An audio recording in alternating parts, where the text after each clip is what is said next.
अब इसके बाद है संविधान संशोधन 7, जिसके अंतर्गत भाषाई आधार पर राज्यों का पुनर्गठन किया गया था।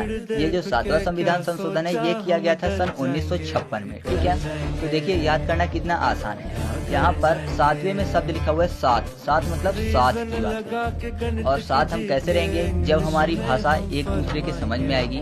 मतलब जो चीजें मैं बोलूँ आप समझ जाओ और जो चीजें आप बोलो मैं समझ जाऊँ, तब तो हम दोनों साथ में रह सकते हैं। लेकिन अगर ऐसा हो कि मैं जो भी आपको बता रहा हूँ वो आपके समझ में ना आए तो जाहिर सी बात है आप चैनल पर नहीं रहोगे। ठीक है, मतलब साथ में आप तभी रहोगे जब आपको मेरी भाषा समझ में आएगी। तो भाषा से भाषाई आधार पर राज्यों का पुनर्गठन और साथ और साथ। तो याद रखिएगा संविधान संशोधन 7 के अंतर्गत क्या काम किया गया? भाषाई आधार पर राज्यों का पुनर्गठन किया गया। ठीक है, आगे बढ़ते हैं। अगला जो महत्वपूर्ण संविधान संशोधन है वह है संविधान संशोधन 10। इसके अंतर्गत दादर नगर हवेली को केंद्र शासित प्रदेश का दर्जा दिया गया।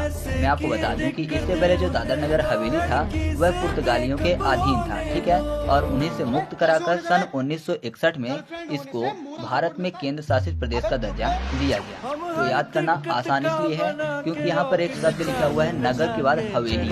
हवेली मतलब राजा महाराजा की हवेली या फिर किलों की बात हो रही है। ठीक है, हवेली राजा महाराजा लोगों के पास होती है और राजा महाराजा के कौन होते हैं? दास होते हैं। बहुत सारे दास दासियां भी होते हैं ना, तो दास